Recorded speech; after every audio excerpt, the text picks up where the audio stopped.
ladies and gentlemen. It's Wednesday, and you know what that means. It's time for the Wrestling Inc. AEW Dynamite after show, and have we got a show for you? We've got Jon Moxley as the number one contender, the Young Bucks retaining the titles, and MVP has arrived to talk business. But before we get into all of that, allow me to introduce the crew. I'm Jack Farmer, here with special guest Emily May and Jimmy Korderas, who's always on top, but tonight a little under the weather, pal.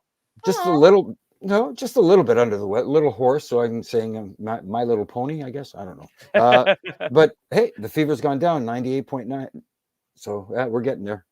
Now, is that Celsius or Fahrenheit? No, if it was Celsius, you know what? Even my thermostat at home, I switched it back to Fahrenheit because it drives me insane trying to figure, okay, do we want to keep it at 21 or 22? Just put it at 70. I don't care. Jimmy, I'm sorry you're not feeling well, but I'm happy you're here. We've missed you on Raw and all over. So, well, that was because a little vacay with the missus. The missus and I took her 25th anniversary over to Greece. Congratulations! Thank you. Well, poor her. She's put up with me for all that time, so I had to do something nice. Yeah, you know, for as beautiful as Greece was, I believe Jimmy hasn't confirmed this, but I believe that he came back because he missed me. I heard that. That was the rumor and speculation, Jack. That's what everyone was saying. But Emily, you're here. You're joining us. Thanks for hanging out on a Wednesday afternoon. You and your special guest I saw right before we went live. Oh, my special guest is MJF the cat. The cat. Is there do you have a good cat pun name for MJ? Like, I don't know. I haven't Feline yet. I haven't figured it out yet. But look at how cute. It's a little plushy MJF cat. Everyone in the chat, everyone in the comments, we got to come up with a fun MJF cat pun name for Emily's MJF cat here. Yeah. I'm sure we've got some good pun names here. A lot of great folks coming through here. Mario Pence, happy to see Jimmy back on the team here, and a lot of folks here happy to see Emily as well. Not as many people happy to see me. James Winter, though, with a spoiler alert, says, let me guess, Jack will love it and Jimmy will hate it. So am I the tiebreaker? I'll be the tiebreaker. You're the tiebreaker, yes. How does it feel, Jimmy, to know someone else is the one that's calling it down the middle tonight, huh? It's a nice little break. Yeah, I don't have to use my referee's discretion at all. I do want to get your insight when we get to it on some points in the show. There's definitely a moment I think we're all probably thinking of that we're thinking about a ref situation that we're going to want to talk about. So we'll get there. I think we all know what we're talking about, but we'll get there. Let's talk about some news beforehand. We got Tony Khan commenting on AEW potentially moving over to the Max streaming service. AEW CEO Tony Khan appeared on WFan Daily to discuss the company's future media plans. During the interview, Khan shed light on the potential for AEW content to be featured on Max. And he said the plan is, I think, to do a lot of things potentially with Max. That could involve a variety of things. So far, a lot of information. We have the shows on TBS and TNT. That's how they are available now.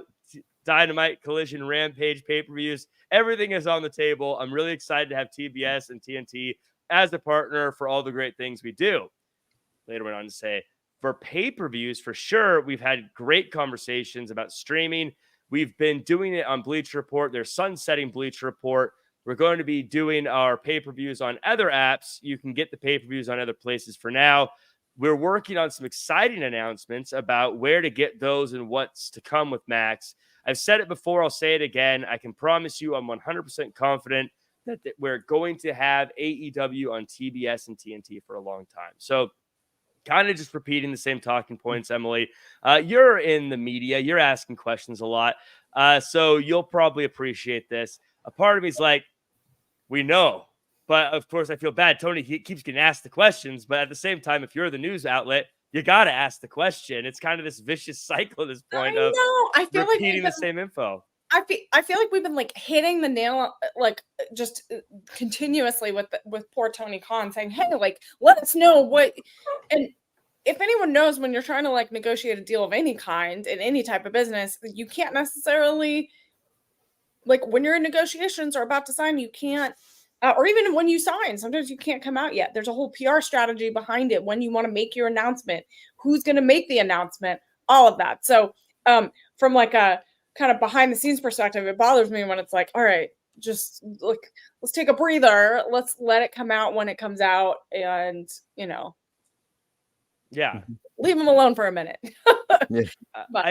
I say that though as a hypocrite, because if Tony Khan was on the show right now, I'd be like, so Tony Khan, when are we going to hear about the match? And he would say the same thing he just said, and then we'd be quoting it, and then we get an article up, and it would be the exact same thing. But you have to ask, because what if you can't talk about it and you don't ask, and then you miss the big story? It's so. Armando says that's Tony's fault for talking about a renewal way ahead of time. I got to look, Tony Khan is definitely guilty of saying lots of big announcements all the time, but I don't put this on Tony, Jimmy. I think the media has kind of come at him looking for answers, and now he's sort of stuck. What say you, Jimmy? Yeah, I think they did put him in that position, but at the same time, Tony Khan should just say to them, listen, when there's something on the table and it's tangible and it's something we can announce, we will announce it. Until then, wait and see. This whole, something's in the works. We're going to be here. We're looking at this. We're looking at that. All this is a possibility. Everybody's going, okay, but this is nothing new.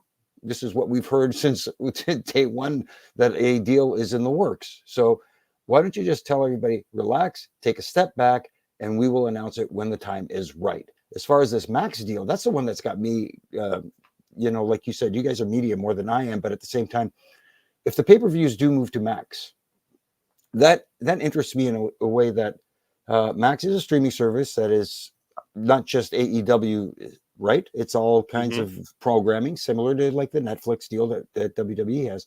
So if their pay-per-views do move exclusively to Max, or even if there's other ways to see it via pay-per-view, where does that revenue go? Because do they lose revenue by having it on Max? Does Max pay them a certain amount? I see there's a lot going on here. There's a lot of mashed potatoes going on. They're mixing a lot of stuff. So, I like to know those kind of things as opposed to, it looks like they're going to be on TBS for a while. And that's great. Yeah. I hope they do get a good deal. But, let's stop talking about it until it happens, please. Yeah.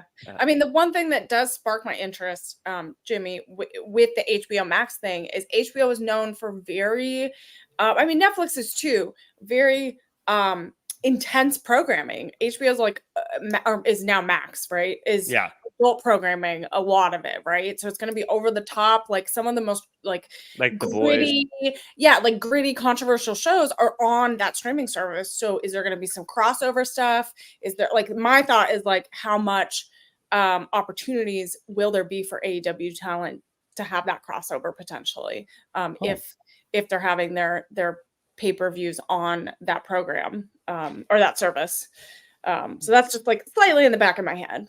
That's actually a really great point. Now that I think about it, it really makes AEW seem like a good partner for them, because they do have shows, I said, like The Boys, where they're violent, they're gritty.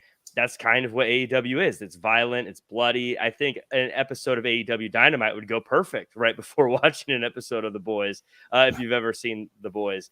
The Boys is next on my list. I got to catch up on the new season. So that's why it's top of mind for me. But I've said before, man, I would love if they had these pay-per-views on Max just so that it could save people money. I think that now, Jimmy, to your point, now, first off, I don't care who makes the money. I just want to save money myself. But I've always said that, I imagine it's a deal, just to say that. I'd imagine if what they're probably trying to figure out is Max wants to give them an upfront amount and then they keep something on the other end, and they're trying to figure out what that number is. But probably AEW would get less than what they would make doing the pay-per-views, but there'd be less risk as far as how much the pay-per-views sell, if that makes sense. I get where you're going with that. I get where you're going.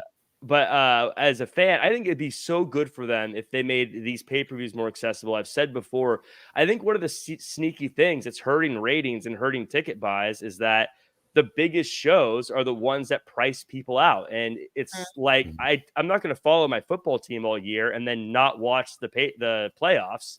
But that's where a lot of people are kind of stuck, where I'm watching Dynamite every week, but then when it comes to the pay-per-views, I can't pay $50, and watch this. And now they get disconnected from the show. But if they were able to watch this, I think that's one of the things that helps WWE is everyone can watch everything, and there is no barrier to watching this stuff. And I think that would be a huge benefit for them in ways beyond just how many pay-per-view buys they get, is letting people have access to all of these shows. Yeah, I mean, I know the fun part of a pay-per-view sometimes, like when it was $50, and I mean now it is still around there, is you get a big party together, you get all your friends together, everyone chips in some money, you're all watching it together. So there is this like collective community aspect of it, because it is important for it to be accessible to everyone. And hopefully with these streaming services, it is a little bit more accessible. Yeah, so I think it's great. I think that Max is a great partner for them to have if it plays out. Let's see what happens. Jose Tepede says, predicting announcement next week on the 5-year anniversary show. That makes sense.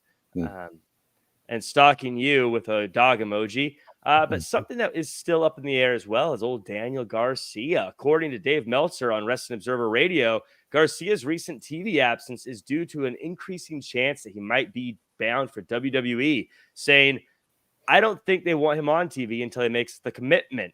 The strong confidence that he was signed, I wouldn't say it's as strong, but I wouldn't say he's leaving either, but it's not as strong as it was a month ago. He may leave. Jimmy, this is Daniel Garcia is in a tough spot. I mean, it's very easy for us to armchair quarterback what to do if you're Daniel Garcia, but if you're the person in that spot, the place versus the place you don't know, but there's obviously benefits to one, there's benefits to the other, and you'll never know what the right answer is until you sign the paperwork. That's a scary situation, Jimmy. It is a very scary situation because there is really no right answer. The only right answer is what you feel is right for you. That is the right answer. And if he's feeling like he's not getting the opportunities to shine or to show his wares in AEW and wants to go somewhere else, then that's fine. That's his choice. If he wants to stay and take a shot and say, listen, I have a lot to offer, and I've showed you guys that I can offer a lot to this product, then, by all means, stay and show them. And anytime you get whether it's 30 seconds or 30 minutes on television, you maximize every second you're on television and show them, listen, I'm a guy that you need on your television show and people get invested in. And that's what Daniel Garcia needs to do right now, is figure out what he wants to do for himself first and then go from there and, take care of himself. It's so funny. Nick in the chat has a question I was literally just about to ask you, Jimmy. Might be out of the loop on the answer, but Jimmy, did you ever almost jump ship? Whoa. I think. Whoa. WCW. I'm Ron Burgundy here, Nick. Yeah. Got me in trouble. But I don't know how close you could talk about how close, but was there ever a moment where there was like an opportunity where you were balancing, like, hey, there's this other opportunity for me? For me, no, because I was perfectly fine where I was. I was happy with doing double duty because I also did ring crew as well as refereeing. And like I said, the best part about being on the ring crew was all the perks that came with it, because you didn't have to pay for the rental car, the hotel, the meal allowance you had, where all the talent, as you guys know, were independent contractors. So they were flown in and out of the beginning city and the ending city of the tour. But all this stuff in between, they were responsible for, which is why everybody got together in a car to split the cost of a rental car, split hotel rooms, eating at Denny's, whatever yeah. Now it's Waffle House. You gotta do Waffle House. I'm not tough enough to go into Waffle House, but Emily, something I love about the situation for Daniel Garcia is, we've talked about this before, I think one of the most beneficial things of an AEW is there's two people who want him. He has options. He has this situation. And I'm going to be honest, I don't think Daniel Garcia is in a situation where he's got two big companies looking for him if there wasn't one company that was willing to take a shot on him earlier. And I think that this is really one of the beauties of an AEW being out there and another chance for someone to make more money. Well, and the thing is, like, it's, again, competition is good in a very not a very saturated market in this echelon of wrestling, right? And so it's good. But And it's also amazing. We've seen this happen recently in the last like 6 months. The talent that have really amazing moments in AEW are looked at by the competition and WWE. Like, we can say it, we all know. We all see the headlines. We all see what's been happening. And that's okay. It kind of goes, I feel like it does go both ways. So for Daniel Garcia, like, that's just a great opportunity for him to, like Jimmy said, reevaluate, look at what's best for his family, him, what's better for your mental state, your physical state, your growth opportunities. Like, where are you going to grow the best and the most, and what makes sense? So again, it's none of our, we could speculate, we could, fantasy book all that we want, but really it's ultimately up to him. And we could be talking about nothing and there's conversations happening we obviously don't know, but we'll see. Obviously some people take a lot of time off too, where it's like, people don't realize being on the road is really taxing. It's very exhausting mentally, physically, emotionally, being in a different city every week, multiple times a week potentially. It's so I don't blame him if he's like taking time to reevaluate. Well, I'm a huge Daniel Garcia fan. I believe in him. I think wherever he's going to go, he's going to be a huge star. I've been saying that for years now. Years. I've been 8 years. 8 years. Guy. You're really doing the wrong. Well, not 8 years, but 8 years. Many years. For a long time, I have been saying that Daniel Garcia is going to be a big star. I believe in him. I think he's going to be top of the industry someday. But we have another update on somebody. Old Vikingo. The former AAA mega champion and AEW star Vikingo has targeted a return date to get back in the ring following knee surgery. According to a new report, Dave Meltzer reported that he's targeting September 27th for his in-ring return, though just where he will return has not yet been revealed. Now, this is what the article on Wrestling Inc. says. I'm looking at the calendar. That means Friday. So I don't know. I don't know if that's Rampage. I don't know if that's somewhere else. Seems very sudden to be making a return. I mean, they filmed stuff today, right? Did they film stuff after tonight? Yeah, I don't know. So September 27th, though, very quick. 2 days from now. 2 days from now. So, Emily, you excited to see Vikingo back? Yeah, I mean, I feel like when anyone makes like a big return after taking some time off, it's always good to kind of see them back in the fold. See what they do. Yeah, Jimmy, I'm a huge Vikingo fan. I think he's fun. He's exciting. He does flips off stuff. Always cool. I'm a man of simple tastes. Jimmy, excited to see Vikingo back. I'm excited when anybody who's injured and has a bad injury like he did gets to get back into it. That's what that makes me happier more than anything, whether I'm a fan of them or not, or whether I enjoy their work or not. I'm just happy that they're able to get back in there and do it. And like you said, he is exciting in a lot of flips. So he'll fit right in. Well, it is Friday, so should we speculate where he's going? Nah. Let's say he's staying right where he is. He'll be fine.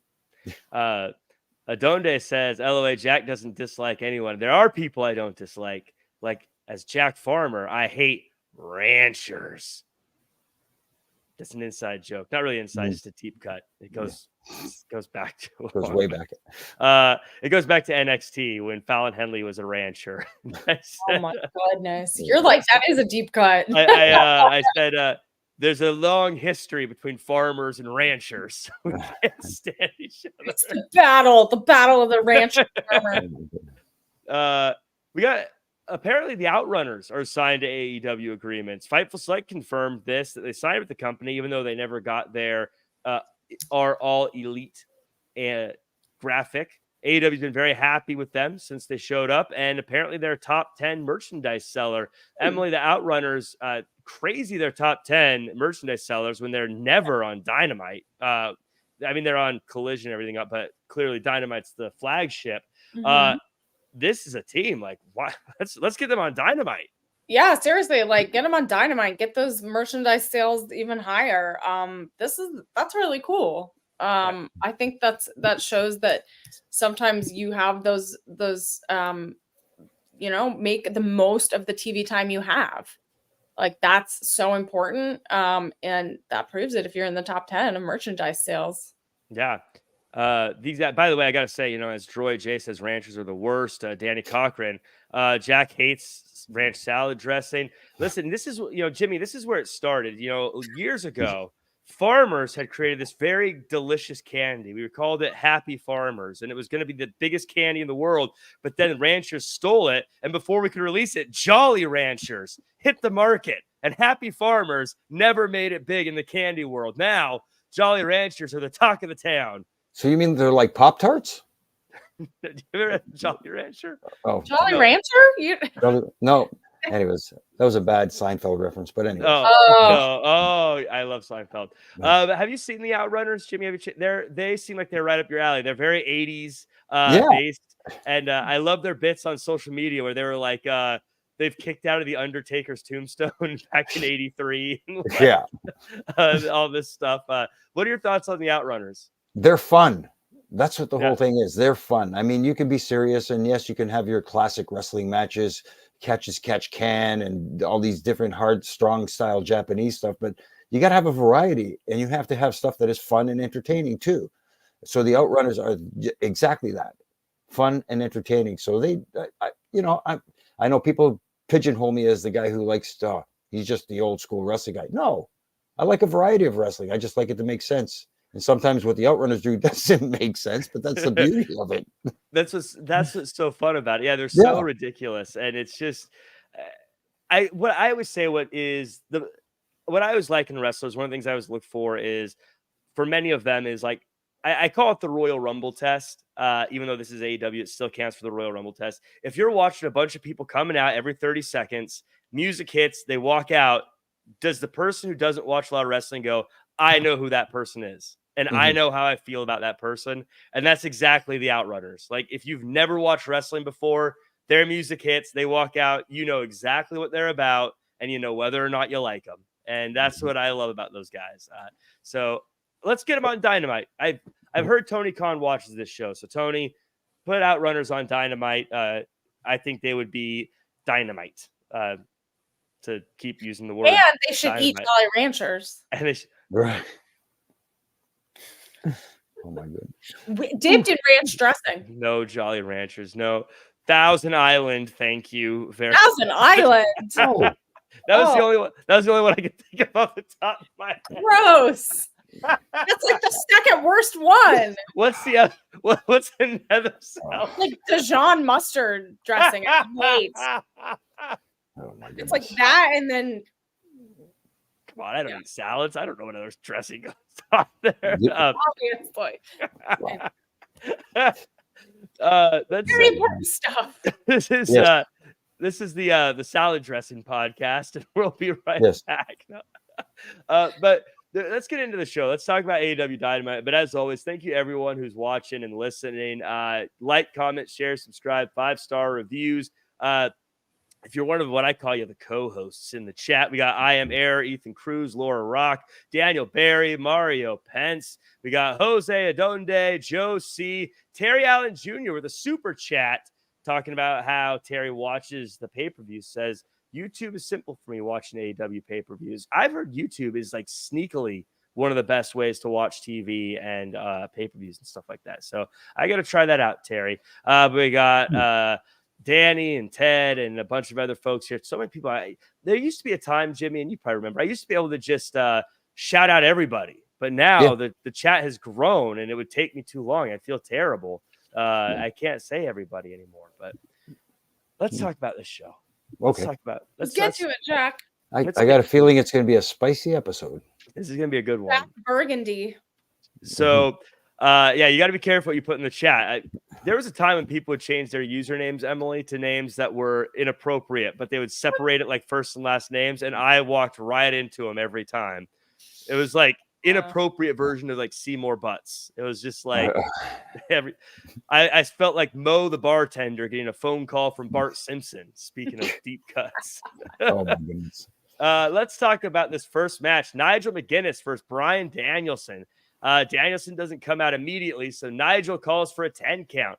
It starts, but we get final countdown and then a good one between two of the greats. Bryan Danielson wins as Nigel McGuinness says thank you, apparently. Post-match, Christian Cage is about to cash in, but he's foiled by Kip Sabian and the Blackpool Combat Club lurking. Emily May, you are the guest, so I'm going to give you the first up at bat here. What was your thoughts on this one? I enjoyed it. I thought it was a very different style of match for AEW. Yeah, I mean, I love how this was the match we were all anticipating, right? We were wondering if Danielson was going to show up. There was a lot of build in the sense of like, I feel like as fans, we've wanted this. It's a rivalry that's gone on for like years. It's amazing seeing Nigel in the ring again.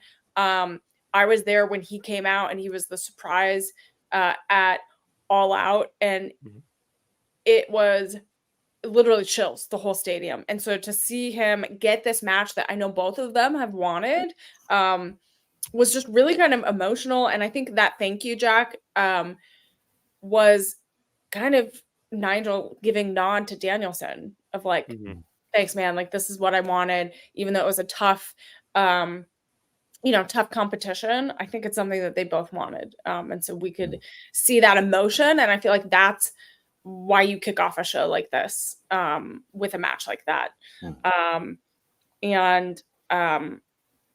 I think they also targeted when they were working together, they were targeting the right spots, like the eye, the back of Danielson. Like, there was really just smart strategy on both of them to try to take each other out.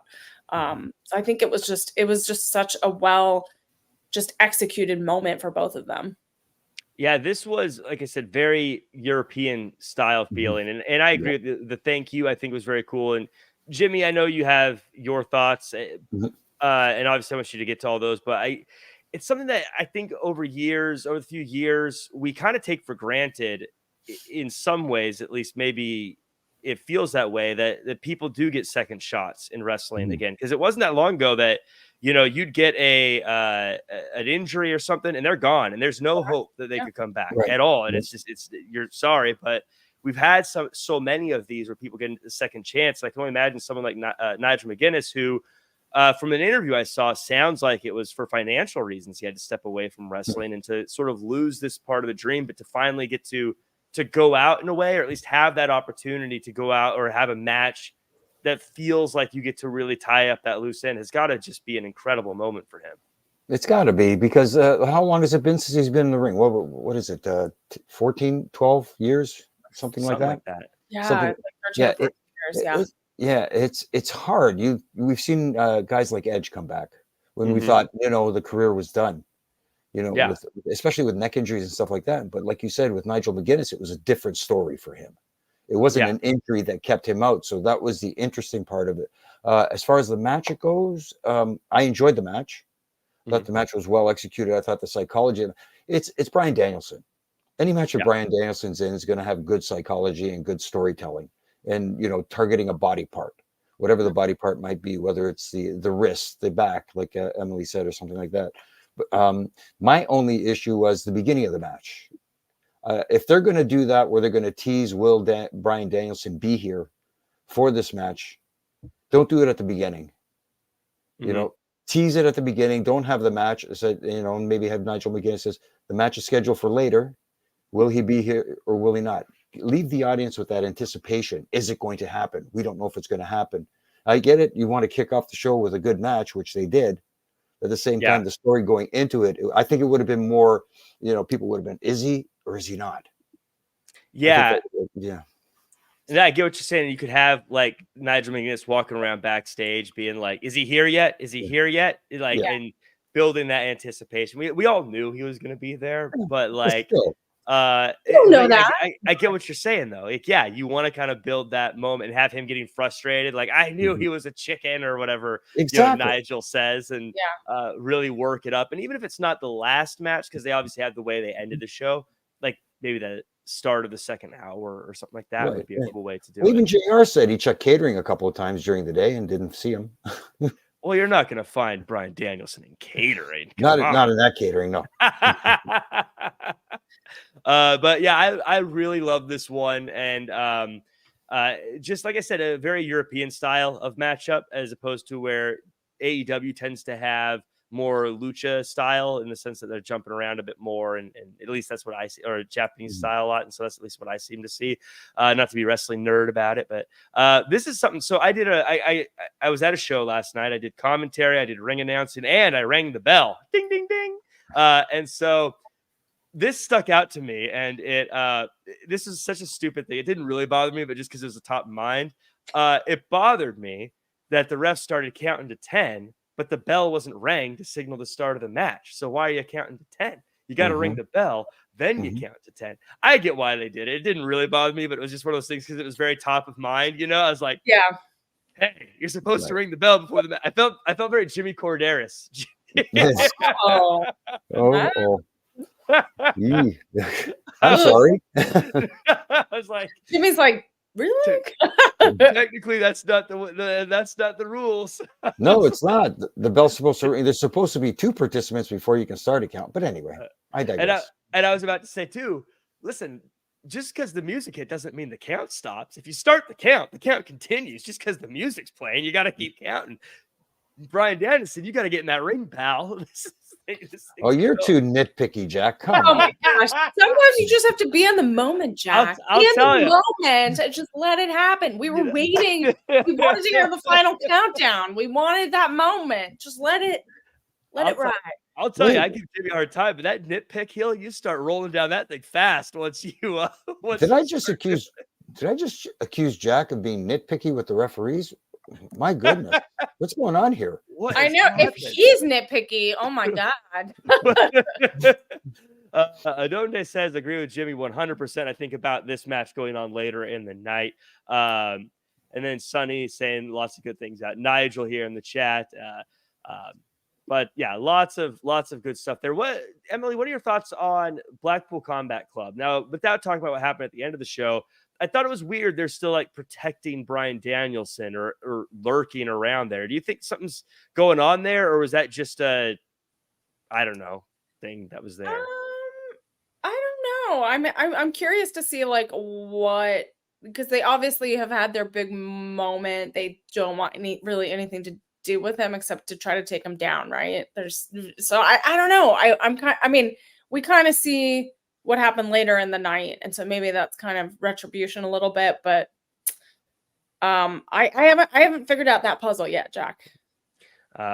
Maybe we'll see as time goes on. Maybe they're still just protecting Danielson so that Moxley can get him. I don't know.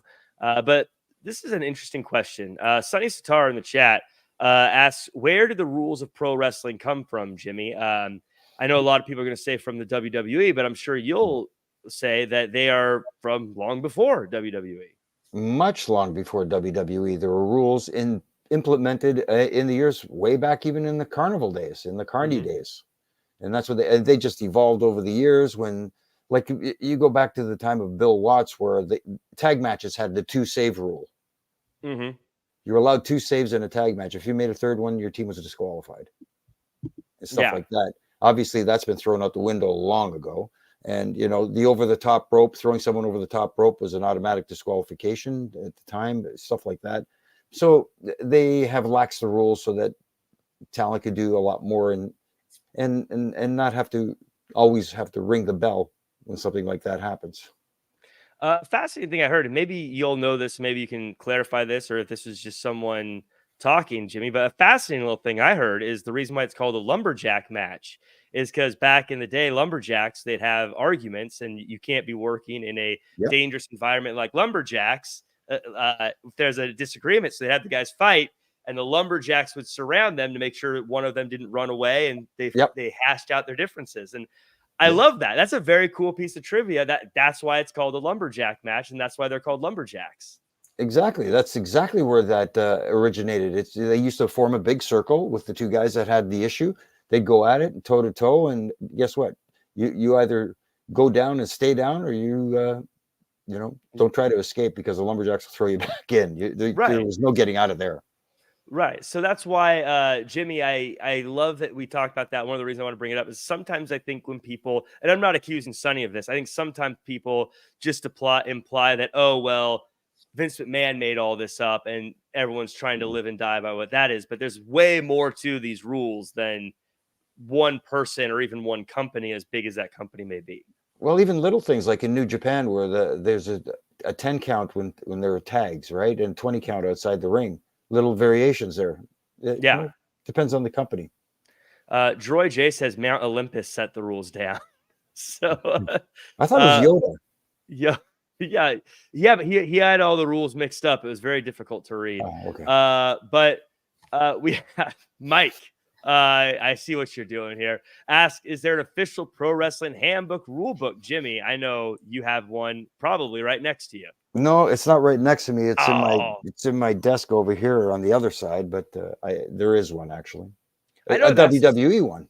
I know that's. Is that for sale? Can anyone go buy it, or is that no? Like it was no. There was an actual book, the WWE rule book that they used to sell way back when. Yeah. But it's one of those deals where they had rules and it was stories and that sort of thing.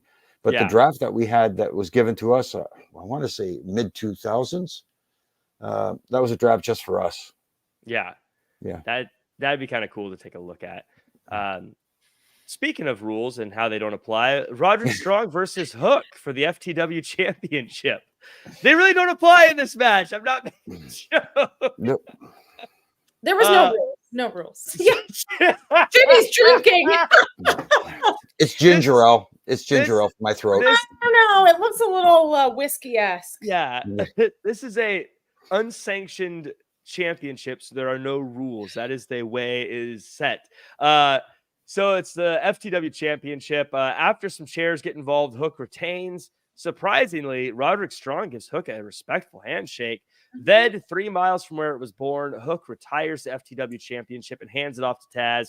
Emily, I said this on Twitter, but there's a lot of opinions about the FTW Championship and what it means or doesn't mean or how people feel about it or whatever over the years, and especially in AEW. But to me, I felt like this was a powerful moment of Hook giving this championship back to his dad, retiring it in New York.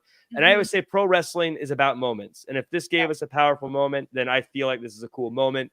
How do you feel about it? Some people say I'm too positive. Am I being too positive here? Well, I think there were questions like when the FTW Championship was introduced back, into AEW. There's questions of like, it's not an AEW title, but it's being defended on the program. So there was lots of questions of like, what are they doing with this title? So I felt like this was an emotional moment. And again, it is all about those big moments that mean something, that Hook was able to pass this on, right? To Taz and have this moment with his dad. And I think that was really the only way I could see it, like see him retiring the title and the belt. I think I have questions of like what he'll do now next, because you don't necessarily, it takes a lot to retire a title and to say, okay, I'm going to give this up, because you want to be champion. And he had an amazing defense against Roderick Strong tonight. But why did he want to do it tonight? That was also in the back of my head. Like, what made it the right time for him to do that? I think because it was New York, and that's where they're from. Yeah, that. I mean, they had a New York crowd that would support them in that. So I could see that. And I think there was just questions of how long this title would be defended, right? But I think it was a good moment tonight. Jimmy, thoughts on the match, thoughts on the retirement of the championship, and obviously I think the big question, as Emily alluded to, what's next for Hook? Yeah, that's the big thing. What's next for Hook? But as far as the match goes, it is what it is. All the FTW defenses were always pretty much anything goes. So there's nothing new there, and that's right in their wheelhouse, especially for someone like Hook, because that's his forte. But the moment with Taz, I thought was really nice. Giving the original FTW champion the championship back and retiring it. But like Emily said, I would have liked to know the reason why. Give us a reason why before he hands it off to his dad. Cut a little promo. Unfortunately, hate to say it, Hook's not exactly a master of the microphone. So he, but at least give us a reason why, give us a little speech, give us a little background and say, listen, I've done this to honor my father's legacy, but you know what? It's time for this championship to go home where it belongs. Yeah. With the originator of the FTW championship. Yeah. I mean, he thanked the crowd and the fans, and like he did allude to that. But I felt like it should have been a bigger, maybe it could have been bigger, Jimmy, to your point. A little more pointed of like why it's happening right now. Right. I guess I thought it was a great moment. I think if you could add to it, I would say maybe if he did something along the lines of, I love this championship, but it's time for me to challenge for a different championship. And then like maybe make that transition into, now I'm going to look towards the TNT championship or the Continental Championship or the International Championship or the Tag Team Championship or the Trios Championship or the, how many championships are there? So that said, inside of that joke is also, I think we're all happy that we've narrowed down at least one championship off the table there. So that's a step in a good direction as well. So I want to see Hook in something else. This is something that I think other co-hosts of the show, Flobo Boys, would always say.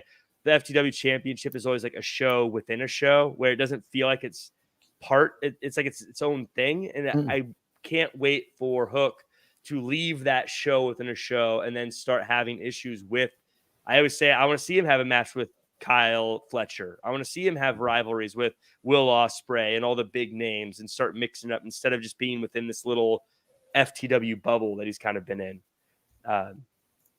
Speaking of Will Ospreay and Kyle Fletcher, we got a tag team championship match against the Young Bucks. Lots of high octane back and forth action. When Don Callis gives Kyle Fletcher a screwdriver, Ospreay stops Fletcher, but that allows the Bucks to use the titles as a weapon and get the win. Jimmy, I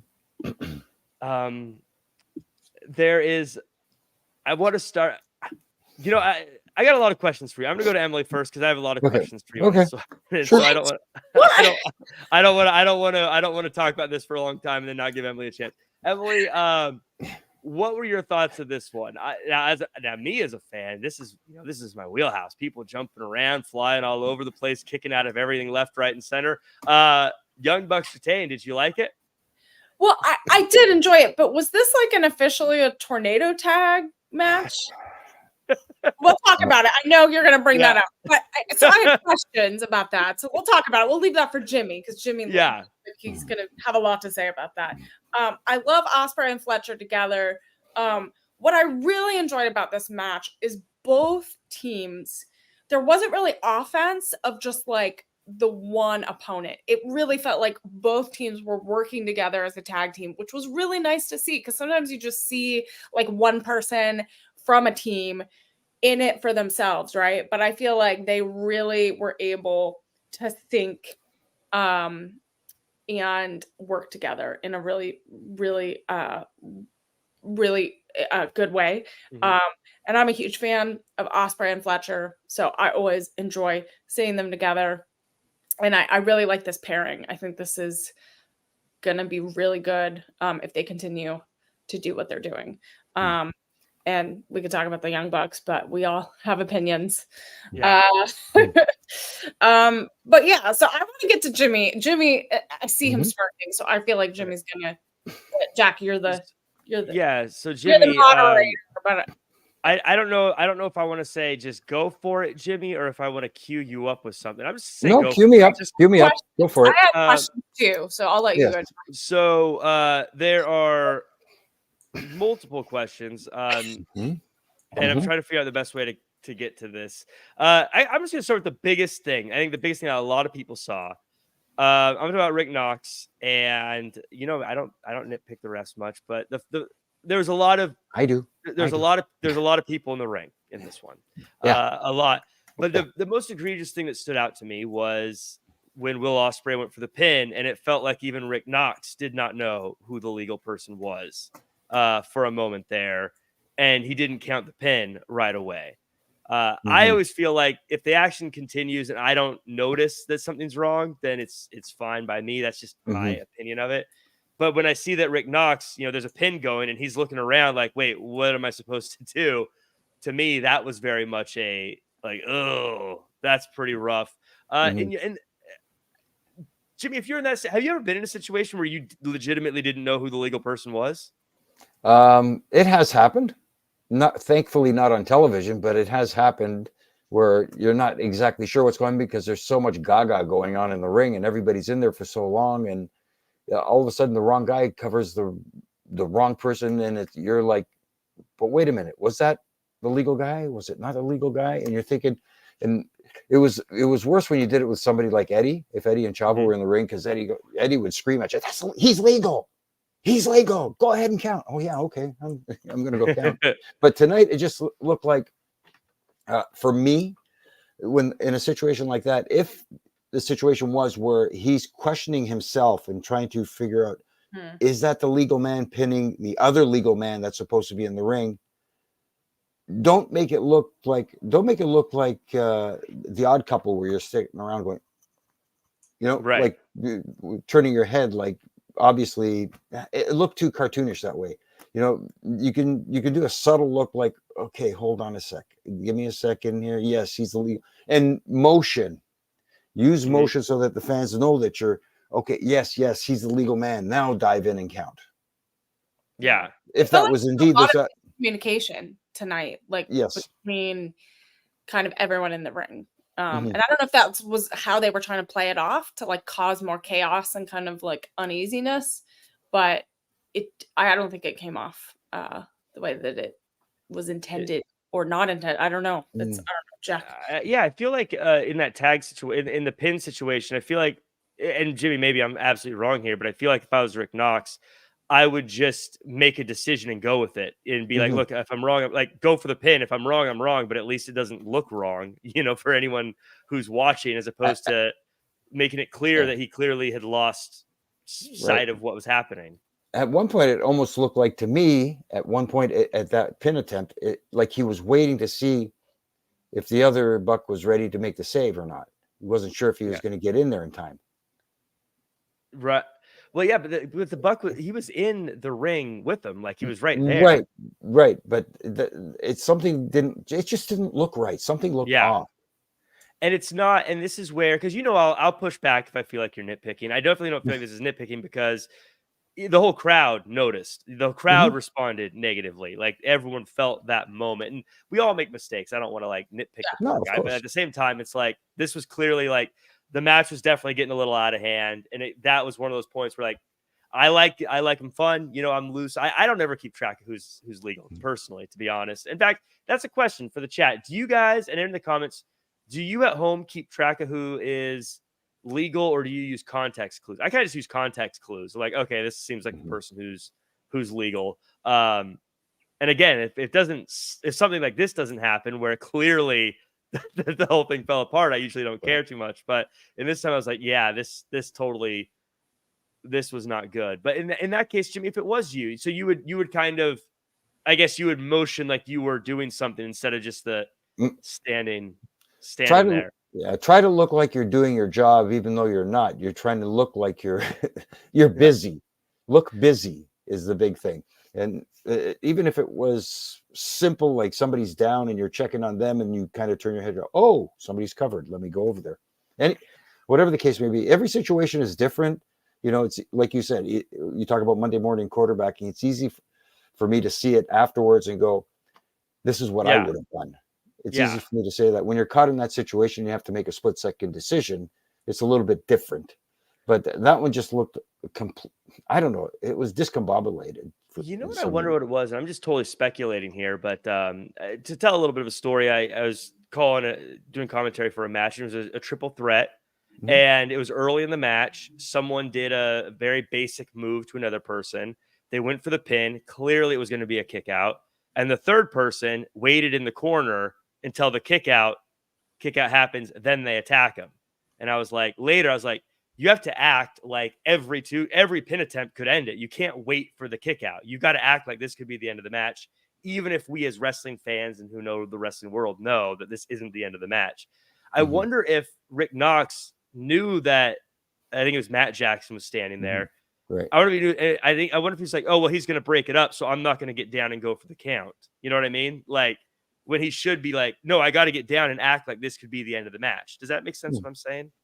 I know what you're saying, but regardless, Like, even if you think he's going to break it up anyways, you got to start counting. right. That's the whole idea of breaking up the count, breaking up the pin attempt. Yeah. You have to always be on your toes and like always looking in every, especially with this many people in the ring. You gotta like always be like anticipating what potentially could happen. So yeah, I felt like it was like slightly behind what the competitors were doing. So it's a shame that for a match that was this fun to watch, that this is the thing that I'm left thinking about is that moment. That's the thing why you got to be so careful about it, I guess. I think Jack knows me when he says it was fun for that, that crowd, right in their wheelhouse. It just, I'm being honest, not my cup of tea, that stuff. Yeah, that's fine. It was just too much over the top. There's a time for it. It was like Emily said, it felt like a tornado match from the beginning. If you're going to break it down into a kind of like a 4-way, build to it throughout the match and make it feel like, okay, the referee's lost control of this, but he's letting it go. That sort of thing, as opposed to letting it go throughout the entire match. And kicking out of everything. The only thing missing was the twisting, burning 450 Hammer Phoenix splash. Oh, no, they did that early. Oh, I missed it. Okay, no, but I will say that from a move standpoint, the one thing that bothered me is the very, very end.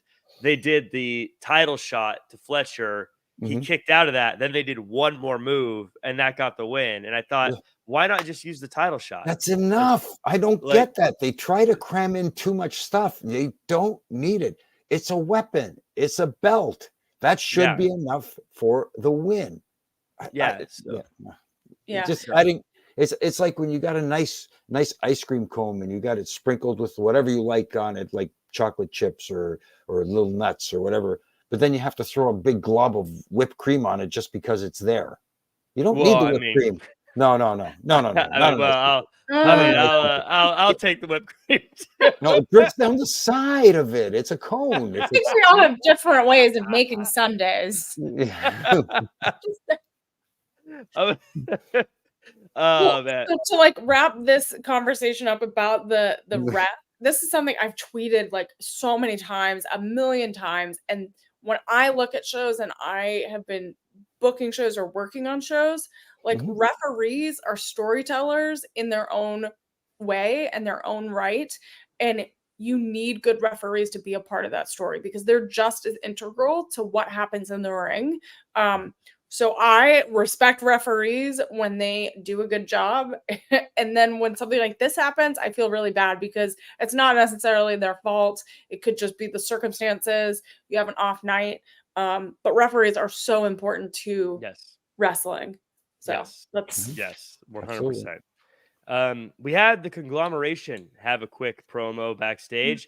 Rocky Romero has been added to the NW conglomeration, the NWO conglomeration, as they now have like 17 people.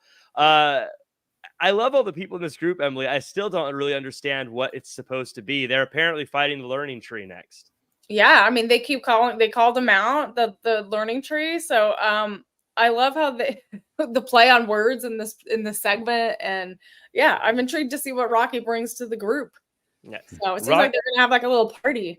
Yeah, Rocky's great. I think now between them, there's like Willow, OC, Rocky, Briscoe, Kyle O'Reilly. I want to say there's someone else I'm missing. Is it Juice?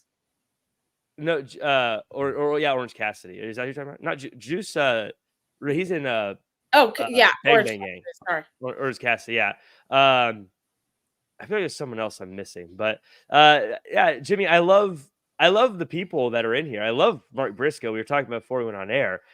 He's a highlight for me. This group, I don't get it. Well, you need somebody that gets people laughing, and Mark Briscoe gets you laughing.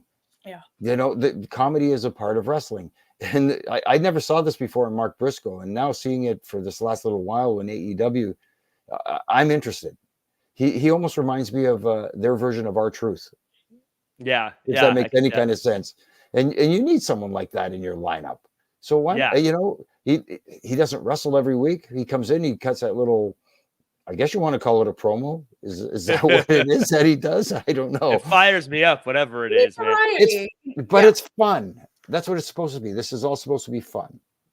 I'm telling you, Mark Briscoe, I don't know what he makes with AEW and Ring of Honor, but he would make a killing on Cameo just doing hype up things. Like, I think I'd pay him every morning for a little good morning, Jack, go get your day, but like hyping it up the way Mark Briscoe does it. Go get it, go get it, go get it. I'd be like, let's go. I'd be so pumped. We got another promo. This is probably one of the bigger news items of the night. Prince Nana comes out and says that Swerve's a dangerous man, but he's on his way back soon. But MVP arrives on the scene and says when Swerve is ready to up his game, MVP is ready to talk business. Jimmy Korderas, what do we have going on here? I'm very intrigued about this. How about yourself? I am very intrigued too, because this might be the beginning of a new Hurt Syndicate, for lack of a better term. You never know, because he does have some ties with certain other members. I won't mention him here, even though we know who we're talking about. But I like this, and I like the fact that he didn't go straight at Prince Nana, and blame him. But he says we need to do some talking. We need to do some business. Yeah, I like how it was like, it was.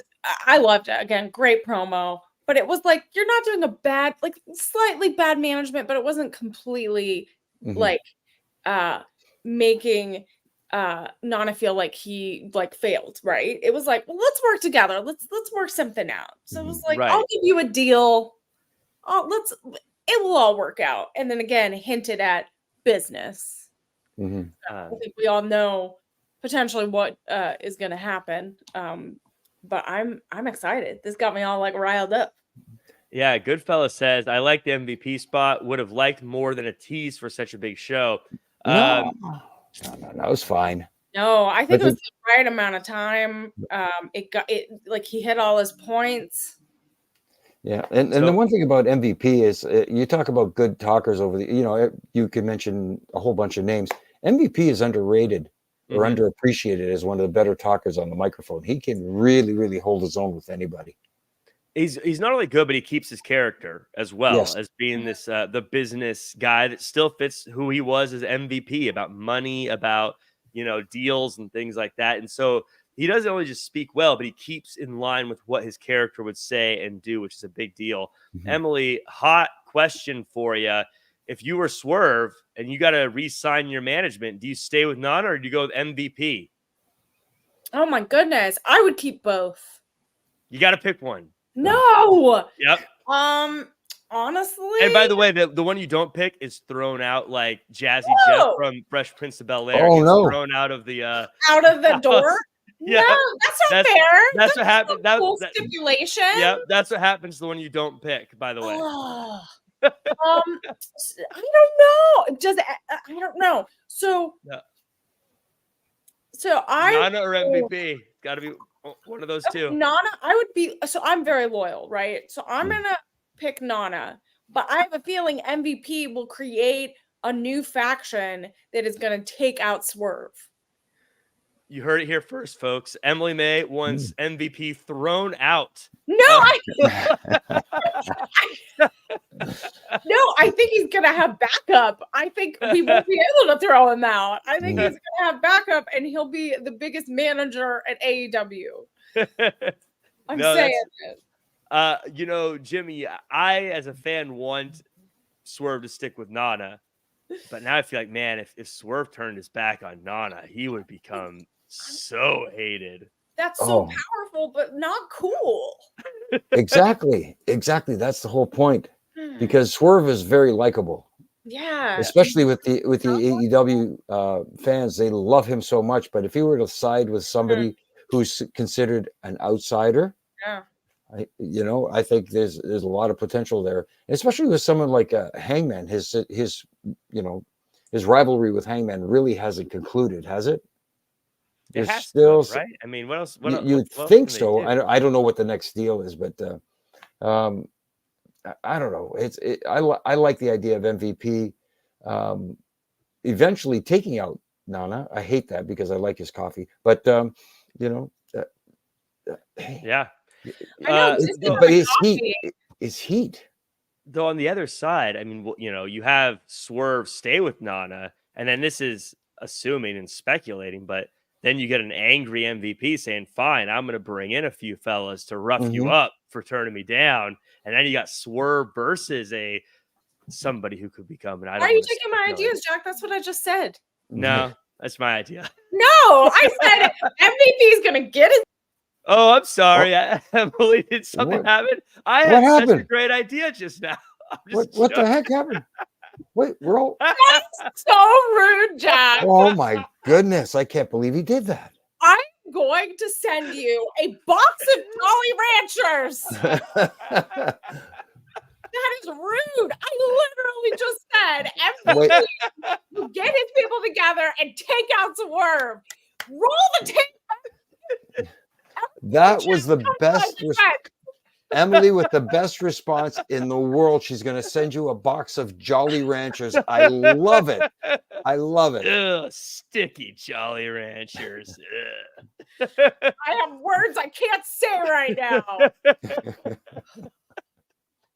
We have Troy J and Leonard going to get me in trouble here. I always say one of these days people are going to realize that I'm a bad guy on this show.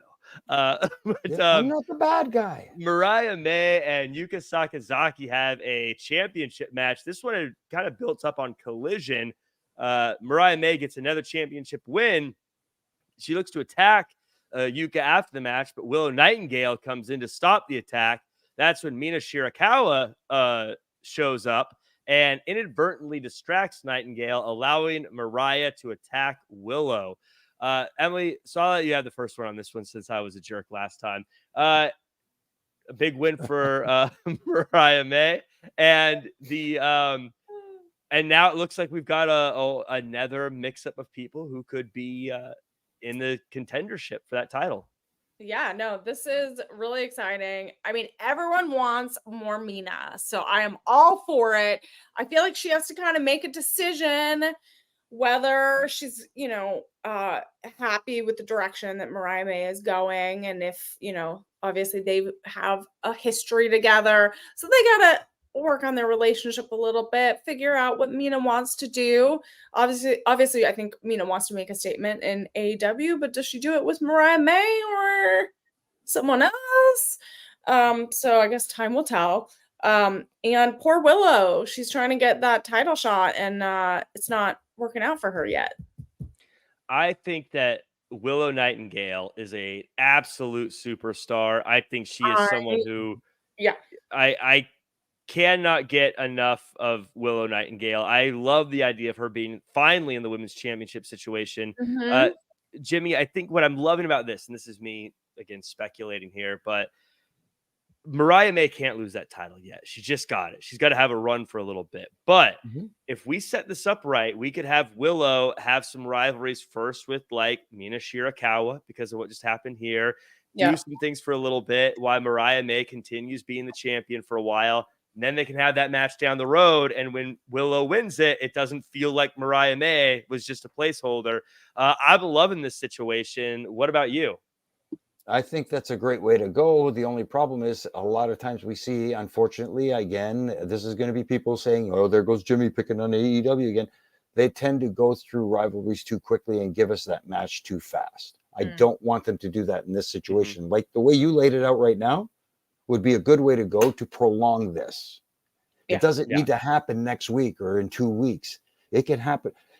Long-term storytellings, and with all due respect to Tony Khan, who recently said they book week to week because long-term storytelling is the thing of the past.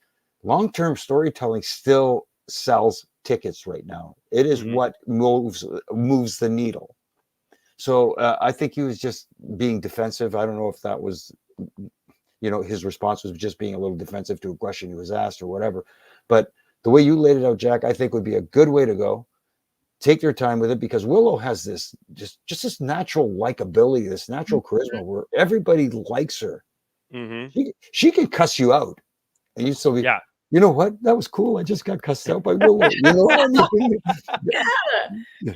She has such a versatility in whatever she does, her promos, her wrestling, and she has such an energy in the ring, outside of the ring. Like, I know that Willow will be champion one day, but how do you build to it? So does she need to face Mina? Does she need to face, she's been all over Japan when she was defending titles there. She was all over the US, internationally, in Mexico. Like, Willow is a superstar, and it's giving her the moment and the right competitors to lead up to that championship match and getting that title. So this is like you said, Jimmy, you could build this for a year and have some of the best competitors. She's already faced some of the best in the world.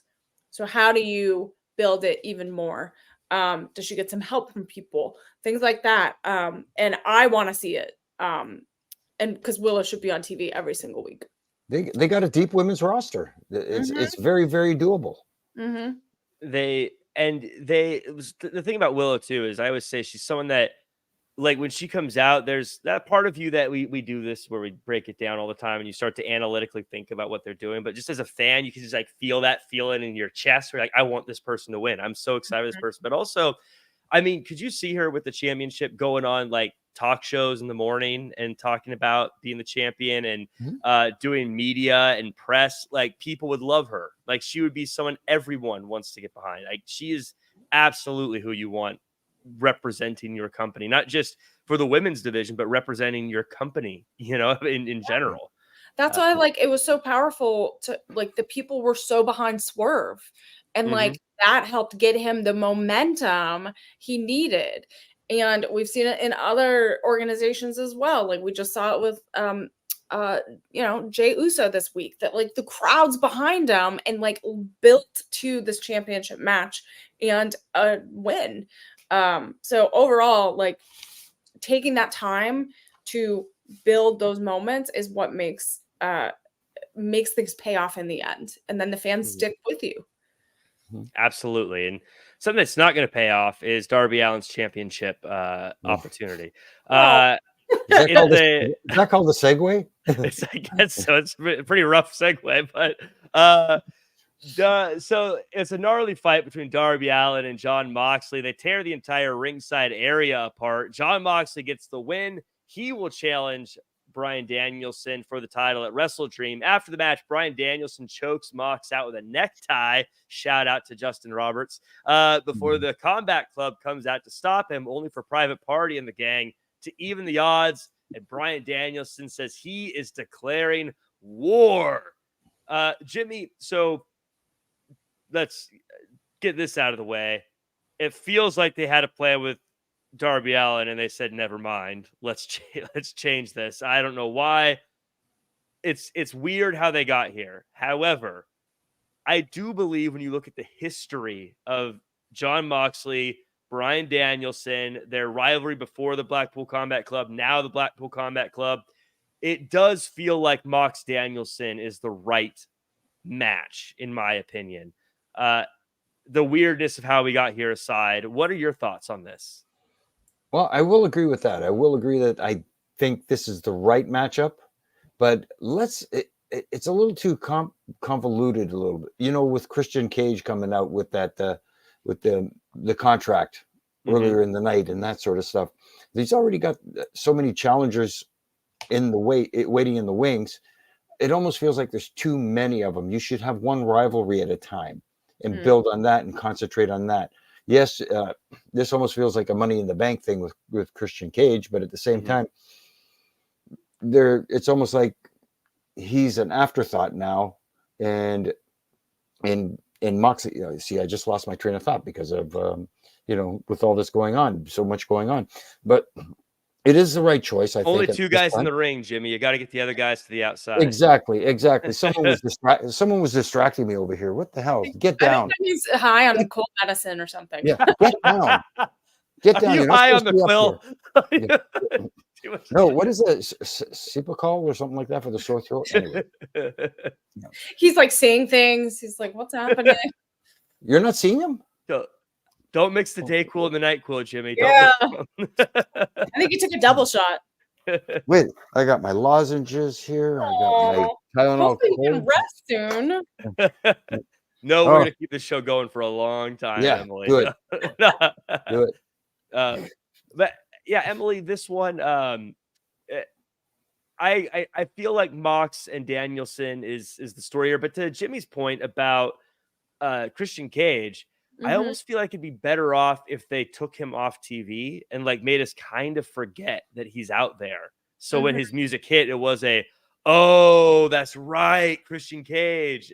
Where if he does it too much, now I'm just like, okay, Christian Cage is gonna come. He's been doing it like every week, right? Like every time there's like a big match, we're seeing him come out, and it loses its impact. Yeah, when you keep seeing him do that, like when we see, like Tiffany hasn't been running out every time and trying to cash it in. Like she's friends with Nia Jax. Yeah, she's friends. So like, maybe Christian needs to make some friends. Wouldn't hold my breath. Not the way he talks to people. I don't know. No. I don't think he will. Actually, you'd be lucky to make friends in the locker room. But anyway. Yes. Yeah, I said that, Jay. Jimmy's bringing the heat. Canadian heat magnet. Yeah. Oh my goodness. I think you need some. I'll send you Jolly Ranchers too, Jimmy. Cool. Just because I think you'll enjoy them, not because Jack hates them. They're gonna be all melted and stuck together. No, they're separate. I'm not gonna like put them together. I'm not gonna unwrap them. It's gonna bleed through the wrapping and it's gonna be all gross. No, I'll make a cute little basket for Jimmy, and then there you go. I won't tell you what I'm gonna send you. Sorry, I lost my train of thought too. See? No, but I think they need to like, it's when you like, maybe they need more segments with him where like maybe they just show him like maybe he's not at every show, but like they show segments in between. Like why I feel like they need to build this cash in a little bit, right? And it's like oversaturated with him, like, oh, every match I'm gonna come out, every match. Then it keeps getting taken away. Like he either doesn't do it, someone blocks him from cashing it in. So how long can this go on? That's like, and like, when are we gonna get tired of it? I don't know. Yeah, I feel like it's too late now, but if they had kept him off TV after winning it, and then he came out after Wrestle Dream, we all would have forgotten that he had it, and it would have been a big, oh, wow, I forgot about this. That's right. Is he cashing in? Now, if they were to take him off TV, it'd have to be for quite some time before we forgot about him. Because you saw the Wrestle Dream, like the Wrestle Dream logo was behind him. So that's like soon, right? Yeah. In 2 weeks, 3 weeks? October 5th, 12th? 12th, I believe. Yeah, October 12th. Yeah. So that's in a few weeks. So like, is he gonna have a big match then? Is he gonna cash in? Is he looking towards that that cash in then? Like, and then we have the December pay-per-views. So we're getting to the end of 2024 almost in a few months. So not sure what his plan is. I bet I'm going to make the prediction he cashes in at World's End, and he's the one that beats Bryan Danielson. And then it's the end.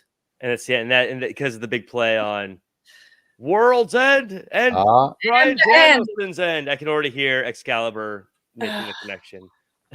So, Christian's already got legitimate heat with the audience. How much more heat can he have? I mean, he's going to have the most heat if he like beats Danielson. He's the best villain.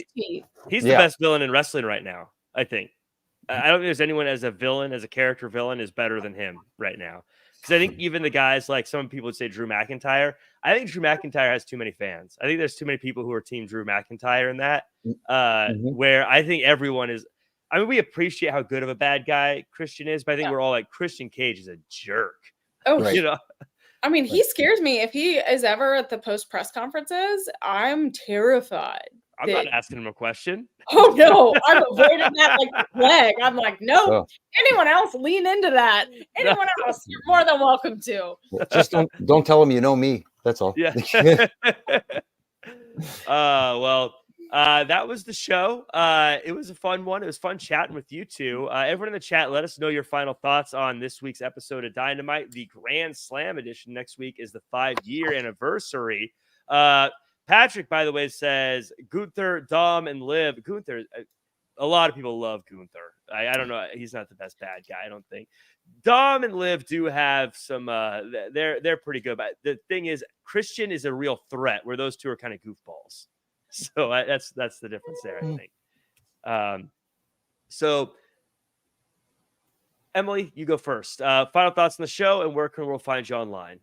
Yeah, it was a great show. Lots of fun. I think there's a lot to lead into Wrestle Dream and the 5-year anniversary next week. I'm excited to see how it all goes down. Thank you all for joining me on Wrestling Inc. You can follow me on all social platforms at Emily May Heller. If you want a heel promo, I have Cameo. So go find me, Emily May Heller. I do really good heel promos, believe it or not. I'm not always this sweet. I can bring it out. Yeah, I have Cameo. I also have merchandise available. So go follow me on Twitter, Instagram, all the socials, and I have links attached to all of my profiles. So I appreciate you all. This was fun. Very cool. Yeah, I have to check it. I'm going to get you to do a cameo cutting a heel promo on Flobo, and then I'm going to put it on the show. Yes, I will 100% do that. Jimmy, how about yourself? Where can we find you online, and any final thoughts on the show? Well, I thought the show was fine. Maybe because they called it Grand Slam and it's so close to the 5th anniversary, my expectations were higher. Maybe I was looking above. Not that I wasn't entertained by stuff. I thought stuff was good. It's just, again, sometimes I expect too much, and maybe that's you why wanted to see Bobby Lashley show up. Well, I wouldn't mind Shelton Benjamin. Actually, he's really good. Again, talk about underrated guys. My goodness, Shelton's fantastic. One of my all-time favorites. Yeah, he's fantastic. And as far as where you can find me, here on Monday nights with usually it's Triple J. It hasn't been for a while, but maybe it'll get back together. And Wednesday nights here as well after Dynamite. The Reffing It Up podcast with my good brother in stripes, Brian Hebner, and RJ, who holds the glue together. This week, our guest, if I can be serious for a moment, Lance Storm. Storm. Yeah, we had fun. That one. Lance. See, the thing about Lance is he's funny, and he's one of those guys that's funny, but you don't know if he's intentionally being funny. Do you know what I mean? He's got that. He's got that look of. Wait. Is he trying to make me laugh, or is he? Okay. Anyway, yeah, but it was a fun chat. We had a great time with Lance, and of course, my ref and rants I do from Monday to Friday on all my social media platforms. Just things that I think need tweaking, little things, tightening the screws, and giving my opinions on certain things. And of course, now Huge Pop Radio up here in Canada on TSN Radio and iHeartRadio with my friend Donnie De Silva. And this week we talked to Eric Young. Oh. So, yeah, staying busy, trying to keep the voice intact with lozenges and stuff. But hey, Eric Young, big fan of Eric Young. This is the grind, bruv. This is the grind. Well, I would make sure to check out both of them. You can follow me at Real Jack Farmer across all social media. We just wrapped what could be the final episode of Draped in Gold this morning. So you can check that out. Go ahead and you can see the link to that on my Twitter account. Because it's moving to CW and there's issues with us being able to watch it in time to cover. It's a big weird thing. We say it might be the last one because maybe it won't be a problem, but for now we're saying I don't know. Check it out. It's a good show. Also, I did commentary, ring announcing, and I rang the bell, ding ding ding, for West Coast Pro last night. That show will be up eventually. I'm sure I'll keep you posted on my Twitter account. Also, make sure to follow at Wrestling Inc. for latest wrestling news, and be here on Friday as we cover SmackDown. That does it for us. We'll see y'all next time. Boop.